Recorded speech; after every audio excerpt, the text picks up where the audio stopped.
Hello everyone, welcome back to yet another episode of the cast of Zorro. I'm Jack Clark, and here today we have Ronan Ryder and a new face, Bobono. Hello! Hello! Hi! Hello! Yes, Bobono is a friend of mine who is new somewhat to the Zorro franchise, and I've absolutely gotten him hook, line, and sinker into the character and the world and all of that. And we are going to dive into some really exciting news. There's a couple pieces of news that have been coming out recently. It's been a bit quiet, so I've been kind of holding off on talking about it until recently. But there is a new comic company that is in possession of the rights of the Zorro comic franchise. It's a subsidiary of famed publisher IDW, Alien Comics. They are essentially going to be making all of the future Zorro comics from now on. I think the rights have been passed over from American Mythology, making that era officially have ended in around like 2024. So far, they haven't announced any original Zorro comics that they've done, but they are currently doing a reprint of the 1950s Alex Toth Zorro comic run that he did back in the day. Recolored and reprinted, and with a bunch of goodies and other really cool stuff. I pre-ordered it on Kickstarter, so I'll be definitely getting a copy at some point. And you'll be able to get it around, I believe, November? Either that or sometime around like Q4 of 2025. We can finally get a Zorro Transformers crossover! Yes! Yes! That's Image. Yes! No, That's Never Image. mind.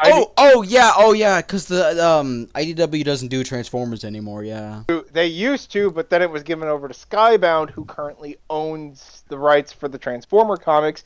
And just quick side tangent here, they've been doing a pretty good job of republishing the old Marvel books in both the United States and the UK run. Yeah, I heard there was some major differences in those two. Abby, who's not here right now, is a huge Transformers fan, so she tells me a lot of cool stuff about it like that. It's good to know that Transformers and Zorro are both getting their classics republished, because especially for the Alex Toth Zorro run, it's hard to find copies of it. American Mythology did reprint one or two of them a little bit, and they're decent. But this is going to be like a full graphic novel of all of Alex Toth's stories, plus apparently one that's never been translated to English before, which should be interesting. And also, it comes with a bunch of posters and trading cards, and if you spent enough money on the Kickstarter page when it was out, like a giant life-size bust of Zorro's head. Are you sure it's a life-size bust? Oh. Not close to it's a big bust, but that's Anyways, pretty much. I'm changing my answer. Changing my answer from before. Zorro and Sonic crossover! Yes! Oh God, yes! Yes! no! Fuck yeah, dude! No! Yes! No! I mean, hate considering, that. I was gonna say, considering Sonic just did a crossover with the Justice League, anything's possible. My friends would love that. I would not. Like I'm pretty autistic, but I'm not that level. As for another piece of Zorro news, is a lot more recent. So a lot of old time watchers of this podcast might remember my third episode, where I interviewed the author Susan Kite, who had made a trilogy of books called Zorro's Pacific Odyssey, releasing it on Bold Venture Press. It's a really fantastic trilogy, and it was an absolute pleasure to read. She recently has come out with a new, I believe it's a trilogy of short stories about Diego de la Vega's life prior to becoming Zorro and his youth. Overall, I haven't given it a read yet. I haven't yet purchased it, but it's available on the Bold Venture Press website. I will be putting that in the description, in both paperback and hardcover. I will be getting a copy as soon as I can, and I'll let you guys know how I feel about it as soon as I can, but I can assure you it's most likely going to be really good. Susan Kite is a really good author, and also a very nice person. That's pretty much it for the news section for Zorro. It's been kind of light recently, but to be fair, after getting so much crazy stuff happening in 2024, it only makes sense. For now, we will be covering the Sequoia Studios Zorro episode Revenge. I And watched it today. yes, and I've been watching it over and over to analyze it and stuff like that. So, would either of you two like to open up with any of your thoughts on it? Okay. You want to go If first? I may. Thank you. I think it's a solid episode. Not to mention, it does pretty much show the clear division between what Nalin is set out to do and then what Diego is set out to do.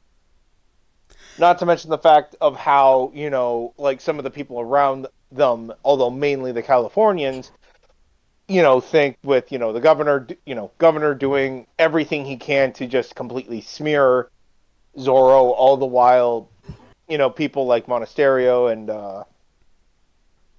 blast, forgot her name, Lolita are unsure because they're like, well, Zorro's never done this. So they're like, this isn't his MO. Yeah, it's an Right. it's an interesting. This episode is really interesting in how it highlights what was set up in episode 2. It's talked about a little bit. It's like, oh, Nolan is similar in some ways, but in other ways she is so like irreparably different from what Zorro is supposed to be. And it Yeah. makes their MOs completely different from each other in really interesting ways. Because Yeah. with Zorro, he's constantly riding off to save people, even if he doesn't, land a hit on an enemy or whatever. Like excuse me, in episode 3, he literally saves people from a mine explosion without like even so much as like lifting a finger against any enemies or whatever. But with like Nolan, it's always her being on the attack, her always being on the offense. She Yep. is single-minded in her basically relentless attack of the Mexican government. And one of the interesting things too is that neither of them are really explicitly portrayed as in the wrong by the narrative. Some people may argue that Diego is, proven morally superior at the end of the day, but Cuervo Nocturno raises a really good point when Diego is like, oh, she's murdering people and he's stealing. And he's like, considering what the government did to our people and did to our land, like, they're, I'm not justifying it myself or whatever, but just keep in mind the fact that a lot of people do view it as justified. And it's an interesting thing that I really love about these two and like their rivalry with each other. Both of them have their own points that they can make against the other one. And it's why I think she's one of the best Zorro antagonists ever made, because she challenges Diego ideologically when almost no other antagonist or villain does so. Most of the time, it's people who are just like Pedro Victoria. And while it's fun and entertaining to watch them get their comeuppance, it's not as like difficult to wrap your brain around and like debate on who is right or wrong as it is with this show and Diego versus Nalin. Yeah, it's usually just Hitler, Incel, or Pablo. The yeah, yeah, pretty much. Yep. The dichotomy is more like Hitler, Incel, or Fruity. But I don't think Pablo lands in any of those, so I guess he's his own He's little Pablo. category. Yeah, it's just Pablo. He's Pablo. Oh my god! For context, by the way, Pablo's an obscure Disney Zorro villain that Bobo really likes. He had 4 whole episodes. What do you mean obscure? I outside of those 4 episodes, he has not been mentioned in anything ever since. I'm sorry. He's been mentioned by me. 60 years after the show ended. Yeah, Oh my. I'm doing him justice now. Oh, what? Oh, sure, okay. You're gonna know how good poor blind man, horse hand guy, and Pablo are by the end of this podcast. Speaking of, speaking of characters that are barely utilized, this is also the episode that first unveils Samael Godoy, who I won't spoil much of his character for anyone who has not seen the full show, but he's a bit underwhelming. Especially with some of the interesting setup that they give him in this episode. He's a ruthless killer who is pinpoint accurate with a firearm and shows no mercy or compassion whatsoever. And he's really interesting. I just wish they did more with him. Agreed. Like, honestly, if this got double the episodes, more than likely the second half would have focused on what's being currently set up with Yeah. Samael, and then eventually who else would show up. Yeah, this is why TV shows need to get longer run times. But They need more budgets. that's a separate thing. Another cool thing is that Samael is the second character in this franchise to use the Colt Patterson revolver on screen. The first was Captain Love back in The Mask of Zorro. Correct. So both of these characters, huh? Very neat. I like that. Yeah, I thought that was a cool detail. Granted, it's a couple years before the revolver was invented, but that's just me being really pedantic. It doesn't matter. I said it was a prototype. It's good enough explanation. It's fair. Although keep in mind, I will say the first Colt Pattersons were invented by Samuel Colt in like his garage. So And also, it's like back in it's like with Mask of Zorro, and then with this, it's like, well, shoot, he technically doesn't take place during the Wild West. I mean, he does, but not post Civil War. So how are we gonna do this? Okay. Oh, I know. We'll just fudge the time a bit. to be fair, Yeah. the Colt Patterson would have been invented by the time of Mask of Zorro. It takes place in 1840, and the revolver was made in 1836. Thank you, Matt, Legend of Zorro, for making the Confederacy 10 years before the Confederacy. Yeah, and the Henry Repeater as well. Yeah, fantastic propaganda. Yeah.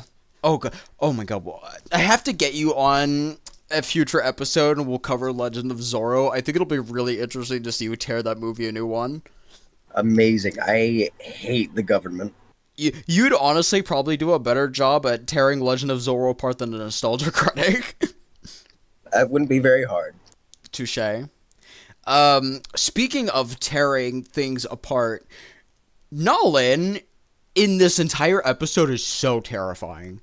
Like, Yep. she's kind of a consistent antagonist throughout a lot of this show, but in this episode particular, she is like terrifying. She's like a horror movie villain sometimes. Yep. She's like, we get the observation of her being a murder hobo through the eyes of the murdering being the hoboed. Yeah. Yep. It's very neat. The episode opens up with her killing the antagonist of the previous episode.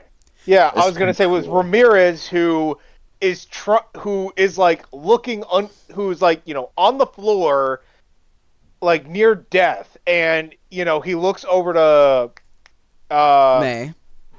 to May, and he's about, you know, he wants to say something but he doesn't, but then Nalin basically says, like, you know, as much as I would just, you know, like to like skin you alive and throw your carcass in a salt mine, I got stuff to do, and then just hatchet to the face, and then just leaves. Well, not leaves, but then also confronts Diego and is like, yeah, either you stop or, you know what, fuck it, knife. Yeah, basically, like, not only does it open up with her basically just absolutely icing the antagonist of the previous like episode, but she also is the closest out of anyone to killing Diego de la Vega. Yep. Um, the speaking of the under the bed shot, that's like one of my favorite tropes. I wouldn't really call it a trope. It's just a shot that a lot of people do. It's fairly common, but it's Yep. so good. Yeah, it is really good. And I was genuinely scared for May's life in that scene because it's not like she shows up a lot and this is her only Zorro appearance, so for all I know, she could have died. Mm. Yep. And like not only does she do all of this in like the opening scene, but that she has like she has an entire scene that's just a montage of her killing people. Killing people, sacking rancher transports, and then the aftermath of her and her posse just murdering a jail full of Yeah, just guards. she attacks the quartel that Diego was struggling to get through in episode 1 and just decimates everyone. I'm gonna make a compilation of all her kills to the Karate Kid song. But Which you're the one? best Oh my around. god! You should. No. That'd be cool. Yeah. But yeah, like Nalin is just so intimidating in this episode. She is like this unrelenting force as soon as Diego's out of the picture. And Yep. Diego has to prove himself to the other like members of the Kumeyae tribe that that he can stand up to her, because she is basically going on a tear throughout all of California, and the chase scene with her and Lolita and Tadeo was really intense. Yeah. Like Yep. we see her like riding on like the side of a horse and shooting a dude with a bow. Mm-hmm. Yeah, I like that she did the Mongolian grip. It's Yeah, very nice. Yeah, and she neat was detail. she was straight up aura farming. Yep. Yeah. Well, also because the Mongolian grip is like the proper grip for horseback riding and all that. So. Huh? Hmm. I didn't know that. That's Yeah. cool. And speaking of cool, the fight. I love the fight so much between the two. Yes. I it is in my top 5 favorite Zorro fight scenes now. I genuinely love it so much. I love the dichotomy of the two Zorros fighting over control of the mask. I love the differences in Diego and Nolan's weaponry being showcased. I love the different progression of the different weapons being used and the ebb and flow of the fight. It's also the closest Yep. Diego ever really gets to defeating Nolan too. Yeah. Also, technically speaking, they were doing a lucha libre, Lucha Libre. essentially masked fighting. Oh. Yeah, I could kind of see that. Okay, so now you keep spouting on about it. I'm gonna be a little mean. Keep going. And like one of the interesting things, it shows how much Diego has grown since first taking up the role of Zorro, as in their first encounter, Nolan utterly wipes the floor with Don Diego. I don't think he gets a single hit in that entire fight. Whereas in this show, in this episode, he destroys her spear and basically bullies her around with his whip. And it shows that like Diego is not just a pushover that can be defeated with ease by her like he originally was. He is someone who is a genuine contender for that mask, and he's going to fight like hell for it. Mm-hmm. Honestly, my only complaint is I just wish it went on longer. Yep. Yeah. Okay. Yeah. I have a few complaints. Go Okay. ahead. Okay, so while she still has the spear, it's pretty good, right? She's doing a lot of all the spins, because spinning with this large weapon, especially if it's double-ended, that's very good for keeping distance between you and your opponent. Um, and then once he breaks it and she throws it and then switches to her tomahawks, that's when it gets a little iffy for me. Mainly because of all the spinning she does then. I get it's because she was like chosen by the snake spirit or whatever, and Yeah. that's fine. I like that from a choreography, from a storytelling standpoint. But for me, as someone that practices a lot of martial arts and weapon related arts, the fact that she's spinning and turning her back all the time fucking irks me, dude. Like, what? She could have gotten stabbed in the fucking neck so many times. Yeah, that is fair. In terms of realism, it is definitely the thing about a lot of Zorro stuff is if you are a choreographer, you are going to have way different opinions on what the best Zorro fights are compared to Yeah, if you're not familiar with choreography. Because yeah, a lot of the fights that I really like, if you look at it through the lens of someone who does like HEMA or, martial arts and stuff like that, it is going to look really bad. And in some cases, it's going to look really good or like even better than it already looks.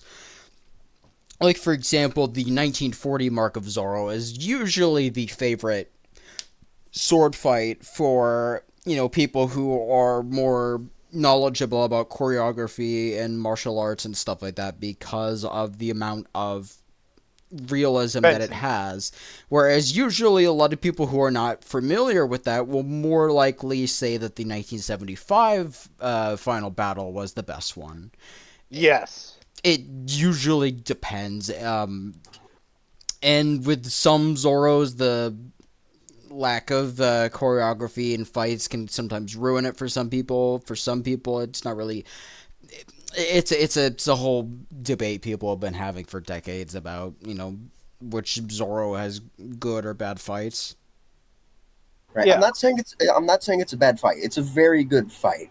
But you can. It's very obvious that it was really choreographed, and yeah, I enjoyed it. I just had a lot of problems with it. That's fair. Mm. It's I definitely I have do see where you're coming from. It has some odd choreography choices that I'm not quite sure about, but at the same time, um, when I was younger, for a lot of context and stuff like that, I watched a lot of the older Zorros and stuff like that as a kid, and while I always really liked a lot of the fights and stuff, I always felt like a lot of them were really janky in the camera positioning and like the movement and the flow of the fight. And so seeing the show for the first time when it came out was like a huge fresh breath of air for me because we got to see this like fast frenetic like fighting style and cinematography and choreography that wasn't really around for a lot of previous Zorro stuff.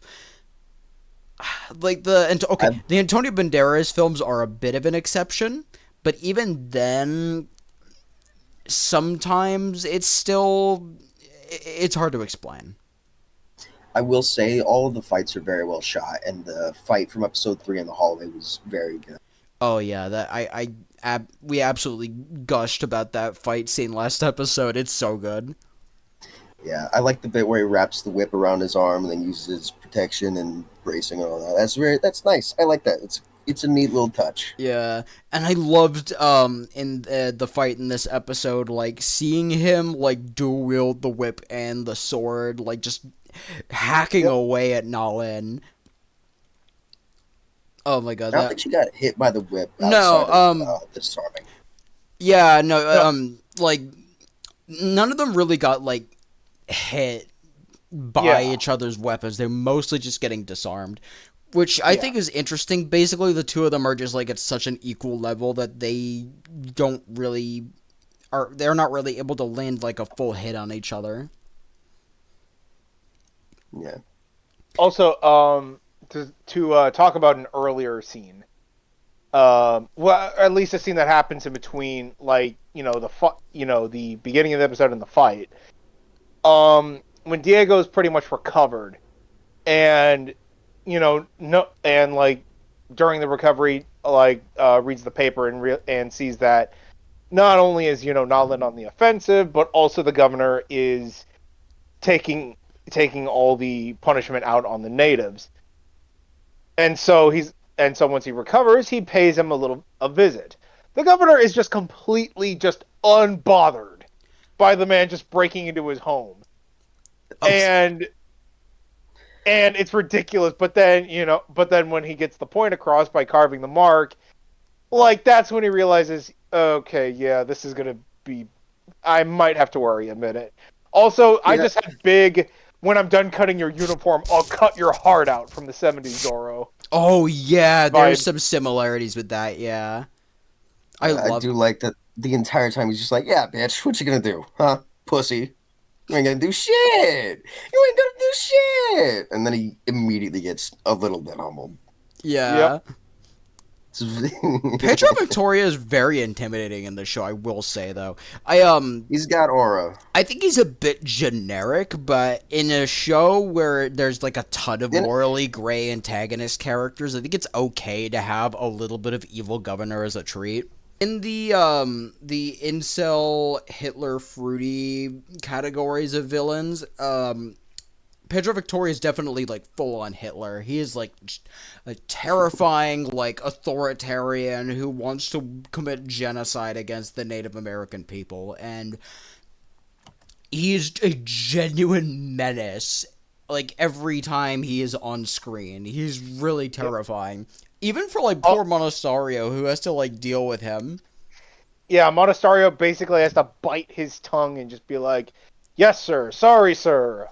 As you wish, sir." Um, hell, like even hold on, I have a note here. Shit. Um, Like essentially, he has to. Monasterio oh is forced to deal with his '50s counterpart in a different name. yeah, but and then of course the governor being like, li- like, hey, remember what your fiance said, like about the whole only marrying you if Zorro's caught and yada yada. Well, if I bully the natives, then that'll guarantee Zorro's capture. Yeah. Like mm, he's so good at like psychologically manipulating people into doing what he wants. It's Yep. like genuinely unnerving how cold and calculated and smart Pedro is. Cuz a lot of Zorro's villains are not smart. Yeah, no, they're very how do I make this comparison? Cuz let's Hmm. see. Cartoonish yet Yeah, like like cartoonish on a certain scale, but at the same time you're like, ah, yeah. like 50s Monasterio, he may appear to be really smart on the surface, but he's really not. He is a No. really incompetent man who only barely is able to hide that. Luis Quintero in the 1940 film is a bumbling buffoon who is only in power because of smarter people than him. Um, okay, Colonel Huerta in 1975 is a bit of an exception. I will say they're Yes, actually yes. somewhat similar. Um, Huerta is like a sole exception. Alcalde Well, Esteban in Gayblade is a screaming, dumb strongman who basically has no brains whatsoever. And Luis Ramon from the '90s New World Zorro show, while very funny and charming, he's also not exactly the brightest. He's not exactly the brightest bulb in the box. yeah. And then it's not until like the second season where it's like the first few episodes the new baddie is pretty good, but then it's just back to same old up until like near the very end where someone else shows up and they are downright intimidating. Oh yeah, we'll definitely have to cover that arc at some point. I think one of the interesting things about this episode is that Diego spends most of it out of commission. Like Yeah. it's not really a thing that you'd think a lot of Zorro stuff would do. Okay, No. that's not It's necessary. something that should Well, happen more often, honestly. There is an episode of season 2 of New World Zorro that does it, but he is out of commission for way less amount of time than he was in this show. There's an episode in season 2 where he's bitten by a rattlesnake and is tended to by a family of peons. But There's also the entirety of Gay Blade. oh yeah.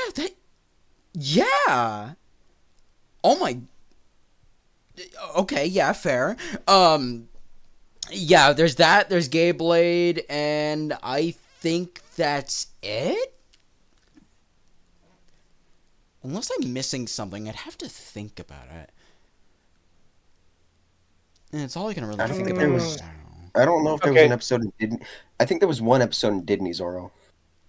I'd have to look again. But anyways, essentially, I think it was an Eagle Arc episode. I think, but like nearing essentially, the end. oh yeah, all right.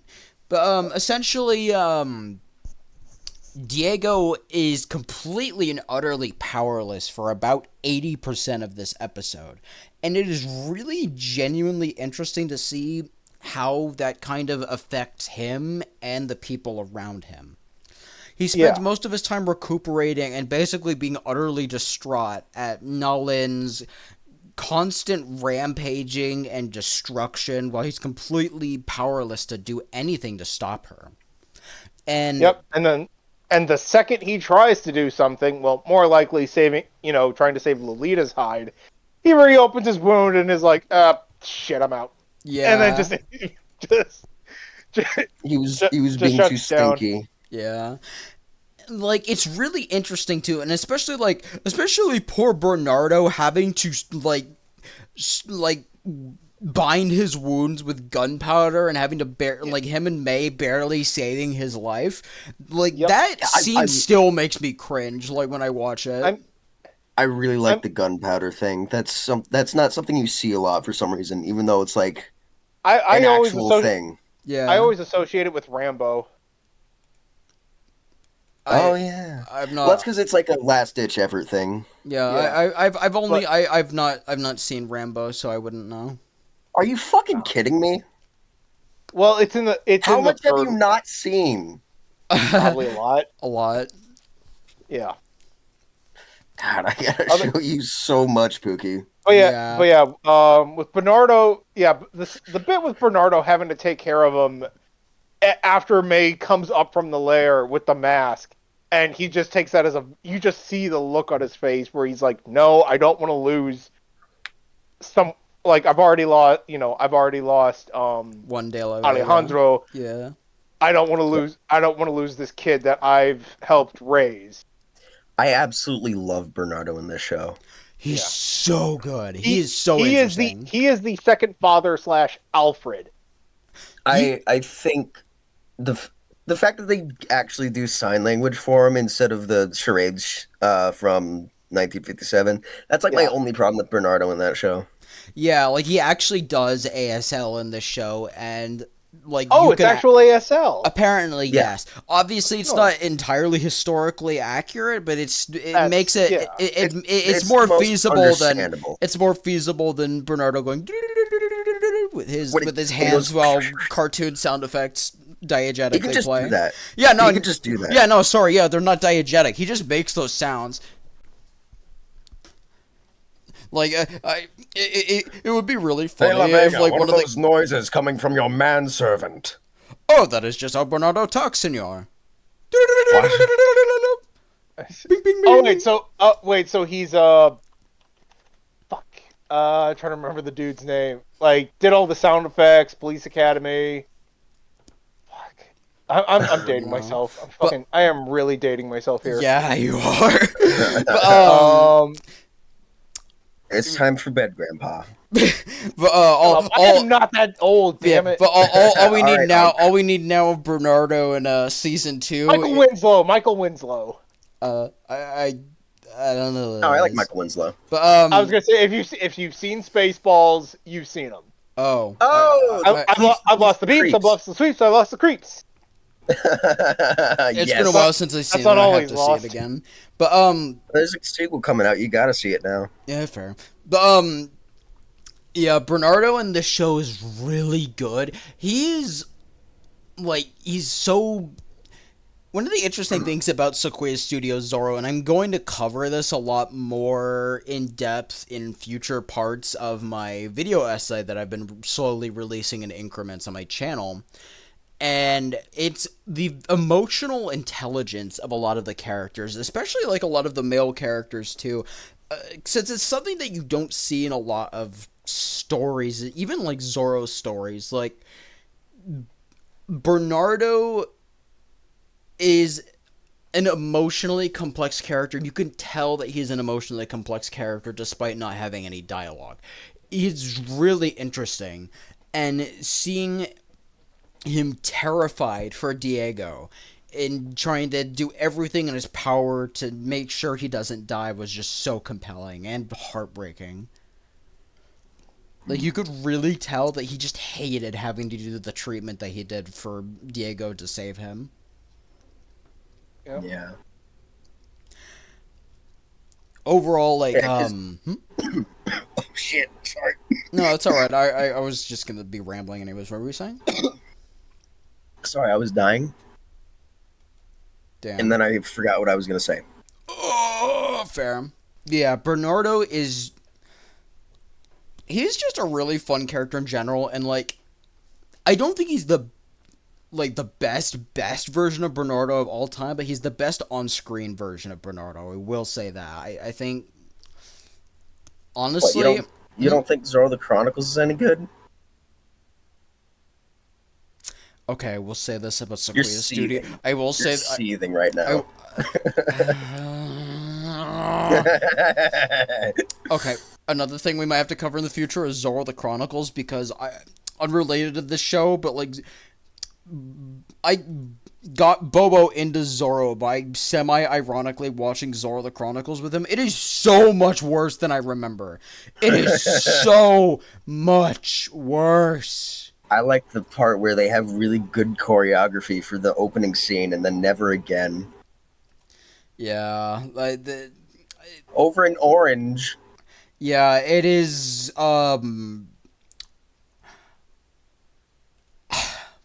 Pablo the Chronicles is really the best this series has to offer. no, it's not. Shut up. Why? It's got Shut. Pablo, Penis, and Pablo. Nobody's gonna get that reference outside of people Nobody's on the gonna- Discord server. Exactly. Oh my god. But Now you have to put up the Sequoia thing. Studios Bernardo is way better than Chronicles Bernardo. I'm sorry. Like, Chronicles Bernardo has a decent design, and he's charming, I guess. But I like the part where he put pizza on Garcia's ears out of nowhere. He's actually just I magical. didn't like that. I didn't like that. Anyway, yeah. Anyways, back to good Zorro. Back to good Zorro. Yeah. Good Zorro. Yeah. Another thing that it introduces, aside from like Samael, is also the guy that Samael's working for. Mr. Vanderhaan. Yeah, Mr. Vanderveen. Yeah, who is based off of Cornelius Vanderbilt, who was like an old time American robber baron, who invested a lot in like railroad and trade and stuff like that. And he was known for being a particularly bad person. And Mr. Vanderveen, from what we see even in this episode, but in the rest of the show as well, is very similarly quite devious all of a business. man. And All business, no heart. exactly.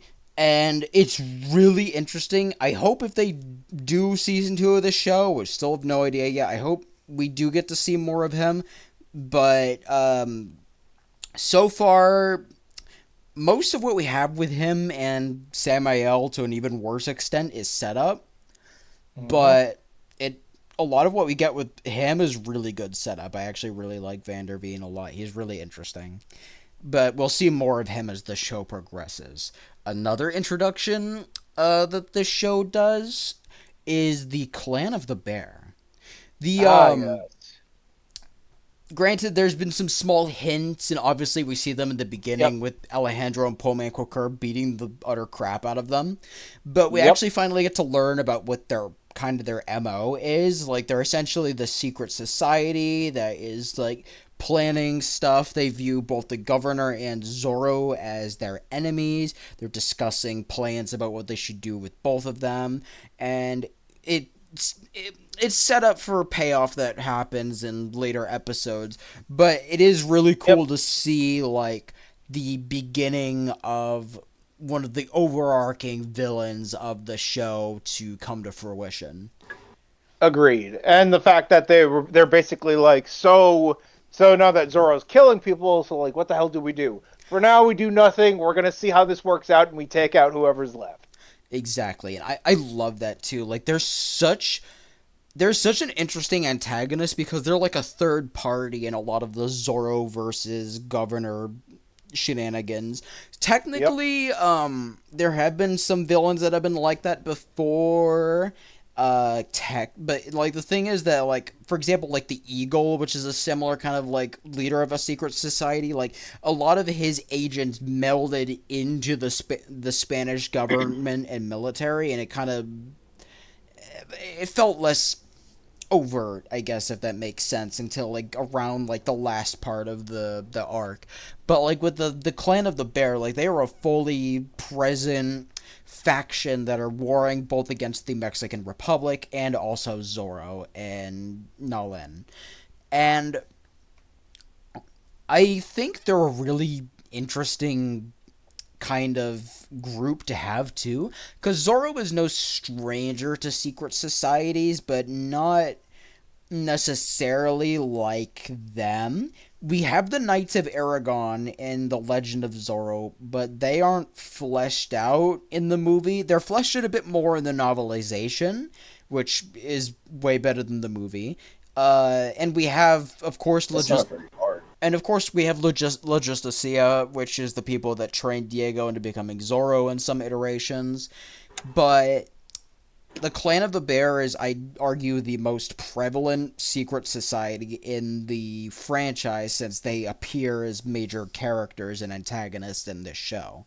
Whereas in The Uh, Legend of Zorro, you could honestly cut out a lot of that plot point and it would still function the same. And Logisticia is more meant to be like a explanation for Diego's abilities rather than an actual so group. if I was to make a comparison, they'd be the most like the Court of Owls we've had ever. Yes. Oh, that's Yeah. a good I was comparison, actually. I was actually gonna say, when you were starting to talk about the cult of the bear, like they're pretty much the Zorro equivalent of the Court of Owls. Yeah, and More as so than the Eagle. pretty much, yeah. Oh, yeah, definitely. Cause like the Yeah. Eagles' brood is more meant to be like they're more meant to be like a okay. I'm not gonna I was spoil gonna say, much. I'm not gonna spoil much about the Clan of the Bear. I will say both them and the Eagles' brood have fascistic undertones, but Undertones. the Clan of the Bear is a lot more of like the Clan of the Bear is a lot more. Their MO is a lot more similar to the Court of Owls. Not only yeah, in them having a uniform and a mask, but also like their goal to have like a certain class be the dominant class. yeah, Whereas with the Eagles brood, like they didn't really give a damn, like as long as like the eagle was on top. yeah. But Also, yeah. Yeah. also you say Brood, and all I can Okay. think of is the faction from WWE, and I I'm the I don't only watch I'm the only WWE. person who gets that. Of You're the course. only one Yeah, that gets that. I, I'm, I'm, I'm, I just like yeah, I'm sad that I Worm's just not like here. Rhea He Ripley. loves wrestling. But essentially, the Clan of the Bear is. You'll see later on with a lot of their motivations and stuff. They're still a bit fascistic in their motivations. It wouldn't be a Zorro villain without a bit of. It wouldn't be a Zorro villain without a bit of the old proto fascism. But they are definitely very similar to the Court of Owls in their MO, and I honestly think that people could take them and put them in other Zorro stories and they'd still work really well. Honestly, I should do that with the Zorro RPG at some point. But that it's unrelated to right now. Essentially, RPG. essentially, I don't think I have too much to discuss other than I liked some of Lolita's characterization. I think this is the last thing I'm gonna have to talk about for the show. This episode so far is Lolita. I like that we see her relationship be a little bit more complicated with Diego. A lot of episode 1 is just her telling Diego to go piss off. And Yep. 2 is mostly her trying not to get killed by the crazy man with the gun. And with 3, most of it's her with Monasterio, which is fair. That's actually the episode that made me really root for their romance. But episode 4 is interesting, and like the Diego and Lolita's relationship kind of healing from that falling out. Not necessarily them like making amends, but at the same time, like them showing a softer, less hostile side to one another. And I thought it was kind of charming and cute until Diego ruined the moment by trying to non-consensually kiss her again. Freak ass. Yeah. But that's pretty much all I have to say about the show so far, or the episode. Do you two have anything to add before we move on to the next topic? I think the soundtrack for this episode was really good. Yep, agreed. Yeah, soundtrack for the show in general is a banger, but yeah, there's Na Lin's theme is heavily prevalent in this one, and I really like it a lot. Her killing spree is accompanied by the song "I'm Still Alive," which is on the soundtrack, as well as the credits song "Nacimos Solos," which is actually the first song ever revealed for the show. And Good song. Yeah. oh yeah, and the Nacimos Solos is a killer song. I love it a lot. Honestly, I recommend you guys to listen to the soundtrack for the show, both like the vocal tracks and the soundtrack permeating in the background. It's just really good. Oh my goodness, I could gush about it for days. But I don't really listen to soundtracks all that much, but I might actually do that for once. that's fair. I'm gonna be utilizing it a lot when I finally get around to making that Zorro RPG. But yeah, that's pretty much all I have to say. Is there anything you guys have left? I think that's it. Yeah, I think that's about it. All right. Oh, I really liked seeing the dichotomy between the costume design for Diego and Natlin. Oh, yeah, definitely. I think that's the thing that happens in the show in general, especially episode 2, but 4 with them fighting each other in pretty close proximity definitely shows it off really well. Like, Yeah, like how they fight and just the whole everything about it. It's very good. yeah, it's honestly like I love the costume design for both Zorros. I love that there's more than one Zorro costume that we get to like see. And another interesting thing about Nalin's costume is we see it deteriorate a little bit compared to episode 2 and 3. There's more stitching on it than there used to be. There's ropes on the boots now that hold it together in place. And it's a little bit I really like the differences you can see in the mask. Yeah, like that you slowly see her influence starting to creep onto her brother's old outfit. It's really, oh my god, it's so interesting. But the more Western, Tim Burton Batman-esque mask on Diego compared to the more I don't native-inspired like one Robert on Pattinson. Nalin. I was gonna say. Robert Pattinson's doesn't have any of the eyebrows or the markings. No. on the side. It But it does have the leather. Hold on. Yeah, I was gonna say Bobo's right though, because like with Diego's mask, it does have like a worked-in scowl, which with the Burton Batman, it's kind of like a worked-in scowl that resembles Keaton's eyebrows. Huh. Yeah. And then like how you were saying with Nalin's is so stitched together, I'd say something akin to say Michelle Pfeiffer's Catwoman, but with that one it's more That of one's more like just her sex appeal. Well, that. To be fair, I mean, have you seen Nalin? That That's that and fair. it's more of an outward appearance of her mental state. Because by the Yeah. end of Batman Returns, her outfit is like shredded. Yeah. I gotta watch. They're really. Yeah, I haven't seen Batman Returns. You haven't Oh. seen Batman? Okay, Fuck, okay, dude. Bobo, Oh you my- have to, yeah, Bobo, you have to Dude. understand. I have a very complicated Bruh. relationship with Batman. I'm gonna shit my hands and clap. I was gonna say, dude, you have Arkham Knight on your freaking Steam page, for God's sake. I've been watching you play Arkham Knight for the past 2 weeks. Well, I've only recently learned not to hate Batman. God. Ugh. Ugh. Ugh. Oh, Dude. all right, fine. Look, I'll watch Batman Returns at some point. I promise you. I promise. Ugh. All right, Ugh. that's it for episode 4. That's it. But next segment is fan mail. If there's no fan mail in the chat, then I'm skipping this part. There is actually a decent bit of fan mail. All right. Let's see. The first is from King Goldmod.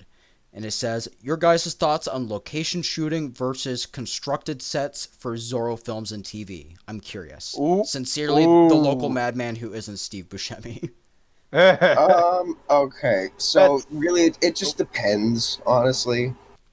Both Yeah, are really like, good. Just depends on what the shot calls for. Exactly. Because if it's a blend of good blend of both, then that's pretty solid. Yeah. But also at the same time, you got some people are going to be sticklers for accuracies if it's a built set. It's also significantly more expensive to build sets now than it was in like 57. so- Exactly. Correct. Because I was going to get at this.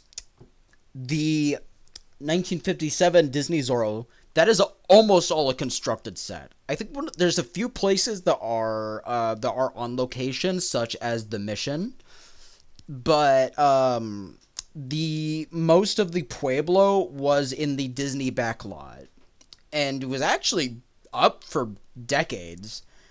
It was reused for Zorro and Son before getting torn down pretty quickly after that. Damn, I wish it was set up. I would Yeah. love to tour that place. On the opposite that- end of the spectrum is Zorro 1970. Oh, sorry, I didn't mean to cut you off. Yeah, I was gonna say like just to be a bit of a theme park movie nerd for a second.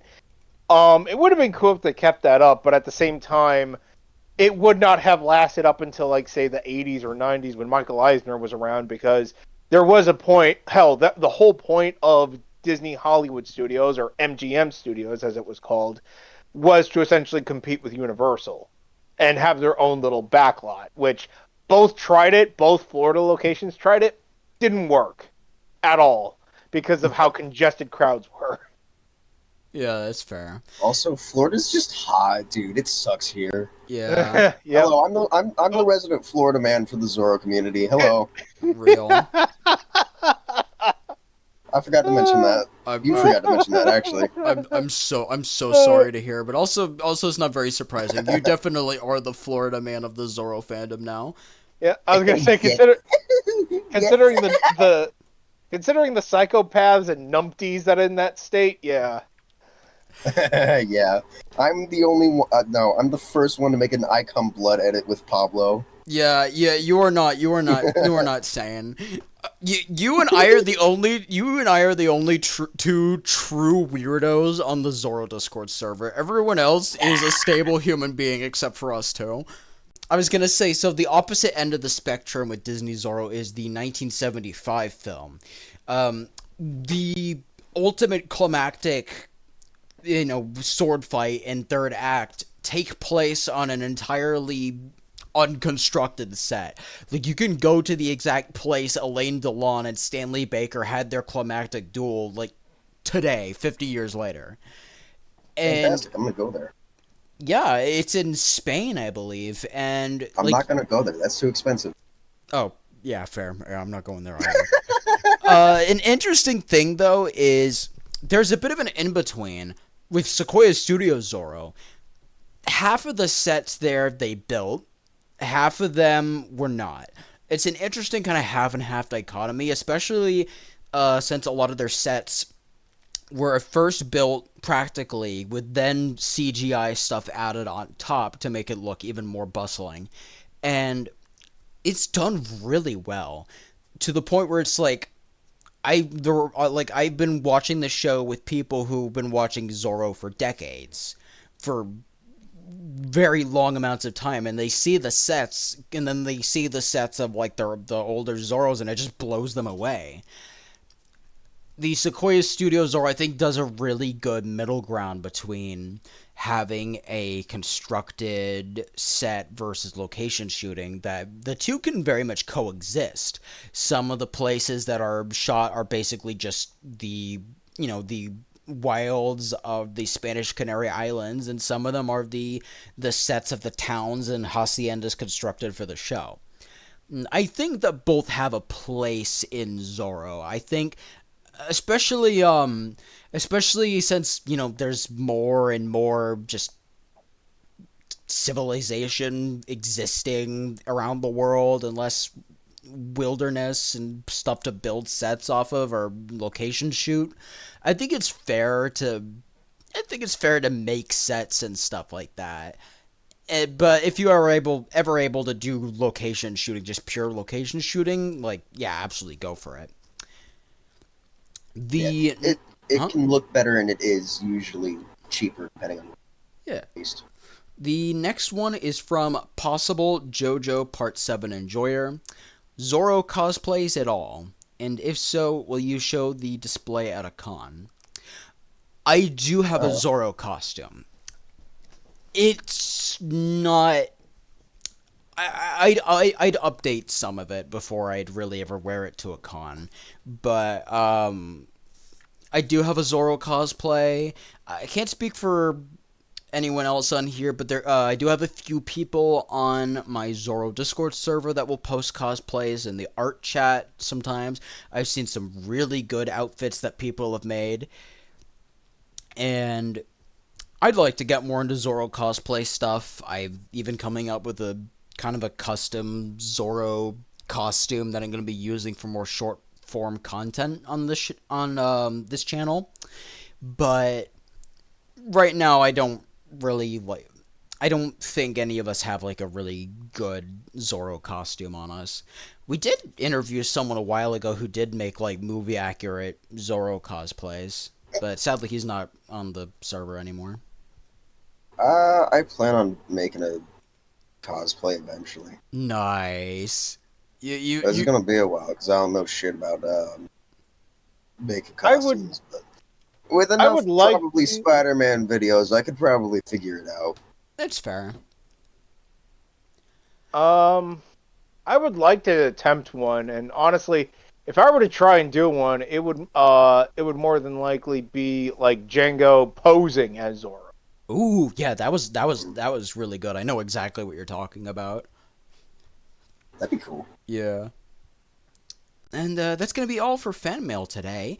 The next topic is I for Bobo. I always have like a what is your favorite blank in every episode. In this episode, it's what is your favorite Zorro sword?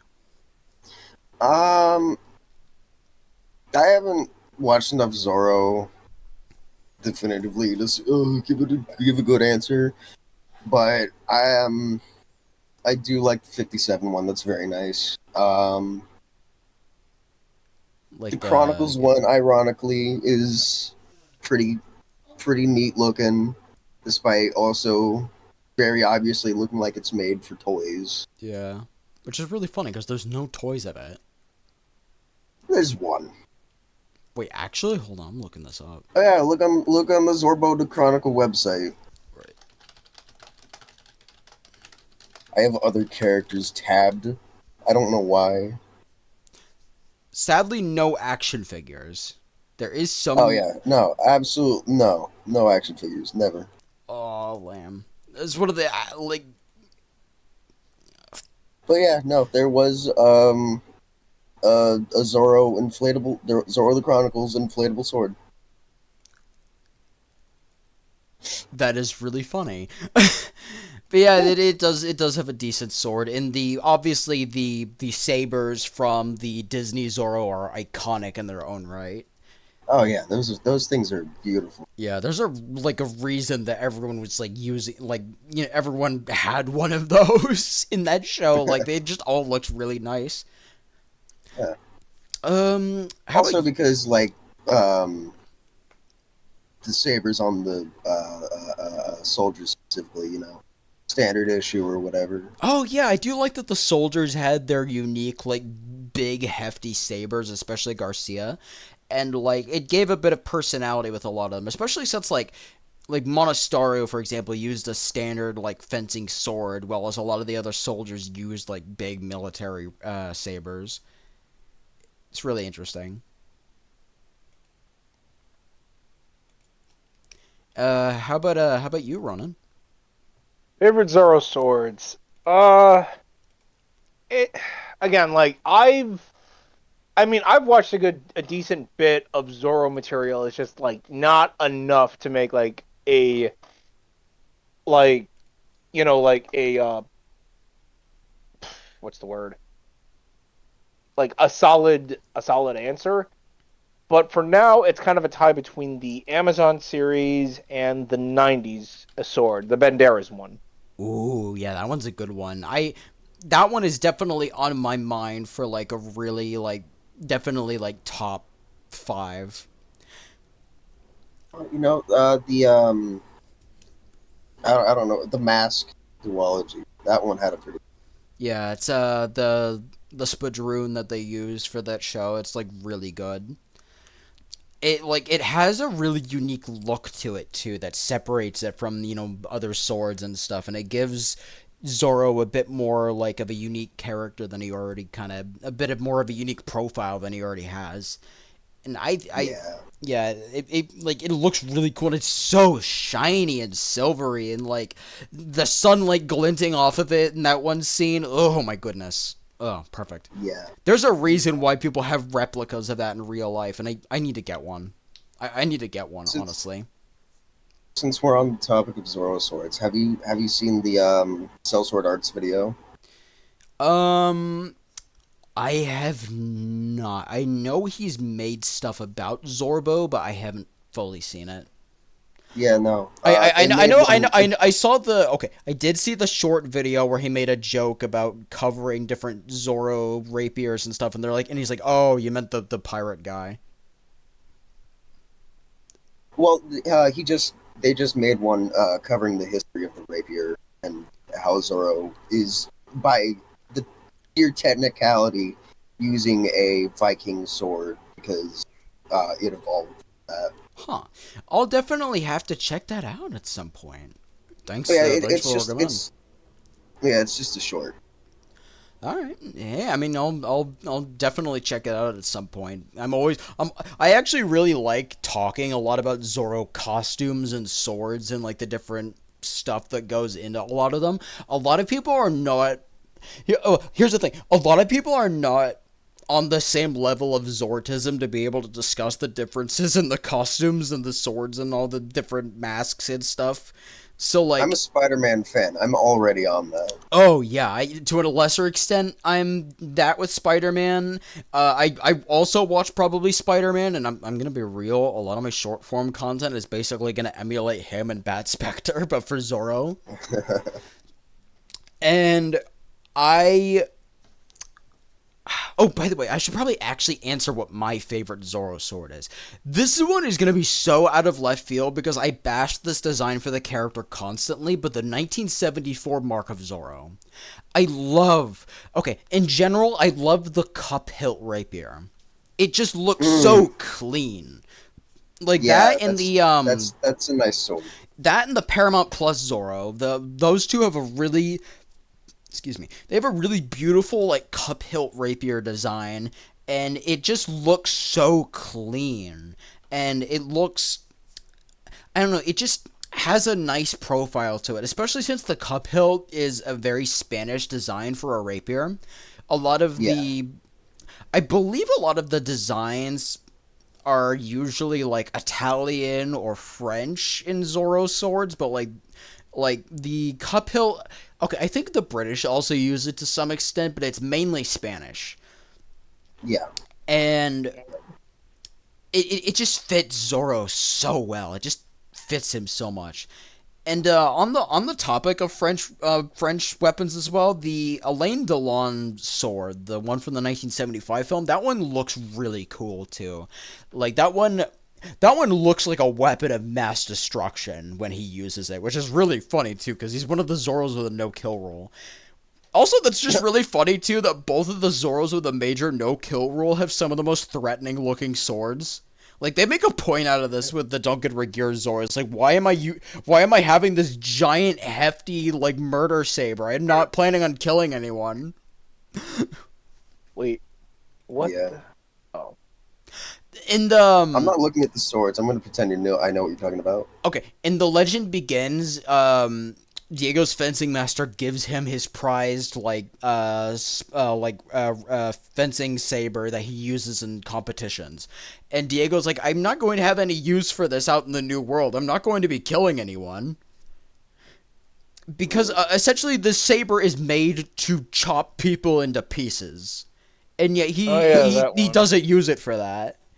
And it's an interesting thing with Alain Delon Zorro too, because he has a very menacing looking sword. But like he doesn't really use it to kill anyone until the very end. Overall, those are my two major choices. Mask of Zorro and Legend, obviously that one's a really good choice as well. I think outside of that though, it's mostly just like Paramount and Alain Delon. I'd say those two are like my favorites. I'm going to keep it a buck. Hearing rapier and hack people to pieces in the same sentence is pretty funny. Well, I was saying saber, like the saber hacks people to pieces. Also, the thing about a fencing rapier is that while it's not made to like slash at people, it can cut pretty deep if you slash someone with it. yeah. They are cut and thrust weapons. It's just that they excel in the thrust and they're a little bit less so. Yeah, no, that's true. I've played Mordhau, I know, but you can very much, if you're strong enough, especially if you're built like Duncan Regeer, who was built like a brick shithouse in the '90s, Zorro. Like, if you're putting your whole pussy into it, you could probably, you have to understand, Bobo. Duncan Regeer in 1990 to 1993, Zorro was built like absolute Batman. Oh, bricky. Like insanely ripped brick shithouse of a man who literally on screen bended metal bars in half. Okay, so and bended them back up again. It's kind of hot. Yep, and I'm looking up pics of Duncan in his youth, and yeah, dude was built. Yeah, he is a walking tank of a man. If he did not have that no kill rule, his villains would be coming home in pieces. You think he'd drop kick a baby like absolute Batman? If his version of Diego wasn't such a gentle giant, absolutely. Like that's the nicest version of Diego ever put to screen. Even compared to Guy Williams? Yes. Oh.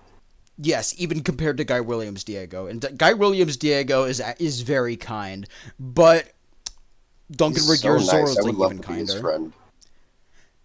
As for the last part of this episode is the opinion section, which is self-explanatory.